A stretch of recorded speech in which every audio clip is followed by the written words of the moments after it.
Parole de Dieu quotidienne.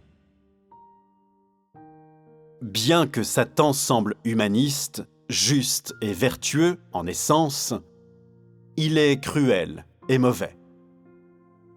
Satan gagne sa renommée en trompant le public. Il s'affirme souvent comme un avant-coureur et un justicier modèle. Sous la bannière de la sauvegarde de la justice, il fait du tort à l'homme, dévore son âme et utilise toutes sortes de moyens pour engourdir, tromper et inciter l'homme. Son but est de faire en sorte que l'homme approuve et suive sa mauvaise conduite, que l'homme se joigne à lui en s'opposant à l'autorité et à la souveraineté de Dieu. Cependant, quand on devine ses plans, ses complots et ses vils traits, et qu'on ne veut pas continuer à être piétiné et trompé par lui, ou continuer à en être esclave, ou à être puni et détruit avec lui, Satan change ses traits de sainteté précédents et arrache son faux masque pour révéler son vrai visage méchant, vicieux, laid et sauvage. Il n'aimerait rien de plus que d'exterminer tous ceux qui refusent de le suivre et ceux qui s'opposent à ses forces du mal. À ce stade, Satan ne peut plus assumer une apparence digne et courtoise. Au contraire, sont révélés ses véritables traits laids et diaboliques sous la peau d'une brebis. Une fois que les complots de Satan sont mis au jour, une fois que ses véritables traits sont exposés, il s'enflamme de colère et expose sa barbarie. Son désir de léser et de dévorer les gens ne fait que s'intensifier.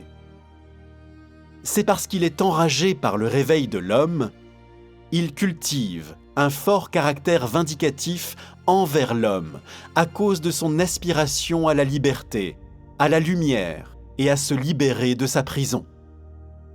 Sa rage est destinée à défendre sa méchanceté et est aussi une véritable révélation de sa nature sauvage. En toute affaire, le comportement de Satan expose sa nature perverse. De tous les actes pervers que Satan a commis envers l'homme, de ses premiers efforts pour tromper l'homme à le suivre, à son exploitation de l'homme par laquelle il entraîne l'homme dans ses mauvaises actions, et le caractère vindicatif de Satan envers l'homme, après que ses traits ont été exposés et que l'homme l'a reconnu et abandonné, pas un ne manque d'exposer la méchante essence de Satan.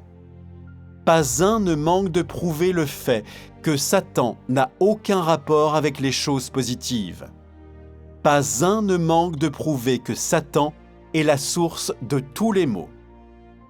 Chacun de ces actes sauvegarde sa méchanceté, maintient la continuation de ses actes pervers, va à l'encontre des choses justes et positives, ruine les lois et l'ordre de l'existence normale de l'humanité.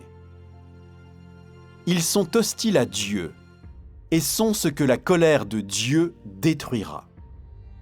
Bien que Satan ait sa propre rage, sa rage est un moyen de donner libre cours à sa nature perverse.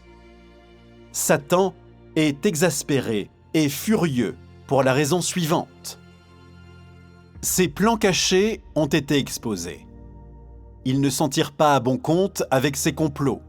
Son ambition et son désir effréné de remplacer Dieu et d'agir comme Dieu ont été affectés et bloqués. Son objectif de contrôler toute l'humanité est maintenant une faillite et ne peut jamais être atteint. C'est Dieu qui a empêché les intrigues de Satan de se réaliser et a coupé court à la propagation et au déferlement de la malice de Satan en invoquant continuellement sa colère.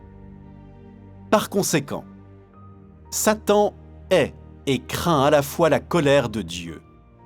Chaque manifestation de la colère de Dieu non seulement démasque la véritable apparence vile de Satan, elle amène aussi à la lumière les mauvais désirs de Satan. En même temps, les raisons de la colère de Satan contre l'humanité sont complètement exposées.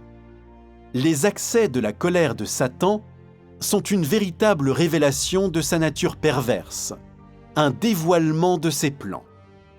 Bien sûr, chaque fois que Satan est enragé, la destruction de choses mauvaises est annoncée.